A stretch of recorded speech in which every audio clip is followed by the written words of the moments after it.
and other local news. While thousands of Fort Monmouth workers face a daunting choice of uprooting their families or find a new job, Maryland officials are applauding the vote in support of moving more than 2,000 jobs to Aberdeen.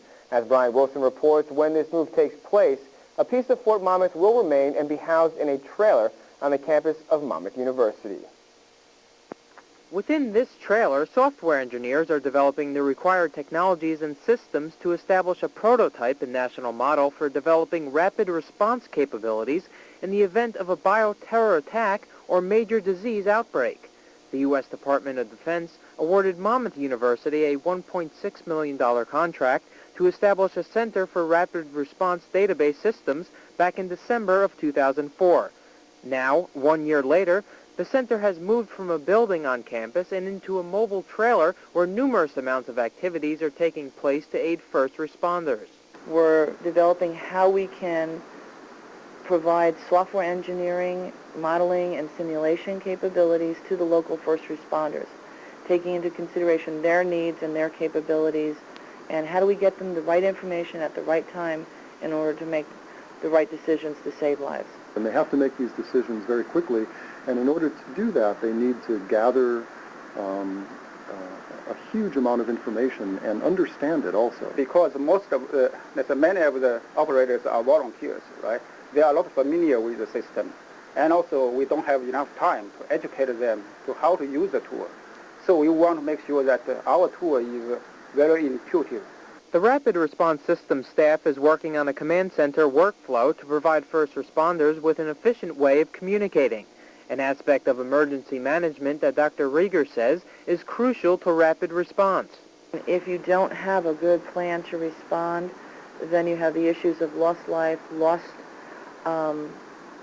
income, extra devastation to the environment. Leveraging that, the first responder really needs the ability to talk to each other, to communicate. We had failures at 9/11. We need the ability for them to be trained on how to deal with adverse situations, such as the current situation in the devastated Gulf Coast region due to Hurricane Katrina.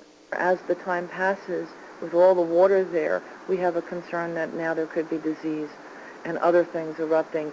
And the people are in an exposed condition. They're not, sanitary conditions are very poor, water conditions are very poor.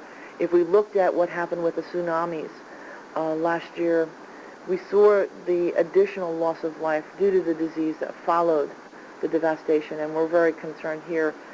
Is there things that we can think about for future software applications that could actually be used now down there? New types of technologies that could keep track of the people and the loss that's occurring. The prototype that the center is building is based off of a popular Google program called Google Earth that allows officials within the command center to give a detailed satellite picture of a certain area. We've modified it in order to use our own databases to present information like where the incidents are happening, the deployment of resources.